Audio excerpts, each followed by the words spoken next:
তারা দেখেন আজকে শুক্রবার ছুটির দিন, তারা তো এখানে আসছে কষ্ট করে, তাদের তো আজকে আসার কথা না, ঠিক কিনা? তারপরে আসছে কেন? দেখেন আপনাদের জন্য কিন্তু কষ্ট করতেছে। কাজে আপনারা কিন্তু সেটা মনে রাখতে হবে। আপনাদের যত রকমের বিপদ আপদ, আমরা হয়তো সব বিপদ দূর করতে পারবো না, সব কষ্ট মিটাতে পারবো না, কিন্তু তারপরে এইটুকু বলতে পারি যে আমরা কিন্তু আপনাদের পাশে থাকবো। আপনাদের কষ্টের সময়, আপনাদের বিপদের সময় আপনাদের পাশে থাকবো। সামনে ঈদ আছে, আমরা হয়তো সবাই কোরবানি দিতে পারি না, কারণ কোরবানি দেওয়ার জন্য আমাদের ধর্মের যে শর্ত আছে, যার অনেক উপার্জন আছে, যে যার ক্ষমতা আছে সেই তো কোরবানি দিবে, কিন্তু আমাদের তো সবার সেই ক্ষমতা নাই। কাজেই সেই কোরবানির সময় যাতে সবাই সেই ঈদের আনন্দ থেকে যেন কেউ বঞ্চিত না হয়, তার জন্য সামান্য ছোট্ট উপহার আমাদের প্রধানমন্ত্রী তিনি চিন্তা করে আপনাদের জন্য দিয়েছেন, এবং সেইটা আজকে আমরা বিতরণ করব।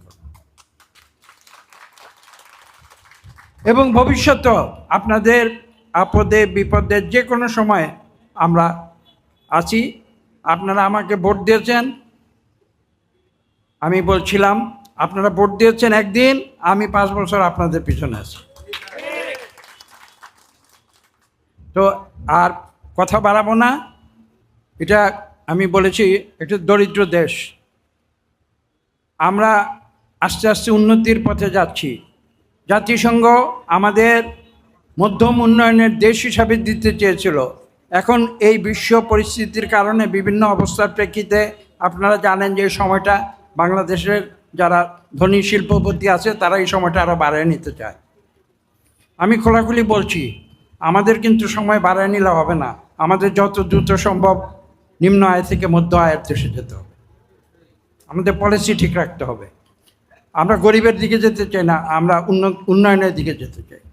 কাজে সঠিক সিদ্ধান্ত নিতে হবে, এবং ভবিষ্যতে ইনশাআল্লাহ আমরা এই দেশকে, আগে বলতো সুজলা সুফলা দেশ, সুজলা সুফলা দেশ বলতো না, আগে ফসলের ক্ষেত ছিল। আমি কিন্তু একটু আগে বলেছি ফসলের ক্ষেত কিন্তু আমাদের পলাশে কমে গেছে, আমাদের পলাশে কিন্তু শিল্পাঞ্চল হয়ে গেছে।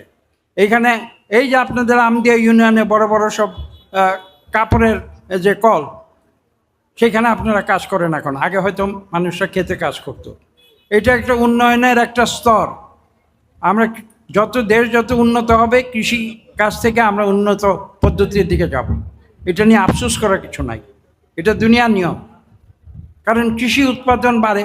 আজকে থেকে 50 বছর আগে এক কানি খেতে 5 মণ ধান হইতো, এখন আমরা 10 মণ 15 মণ ধান করতে পারি। কাজে কৃষি জমি কমবে কিন্তু আমাদের উন্নয়নের ধারা বাড়বে, এগুলি খেয়াল রাখতে হবে।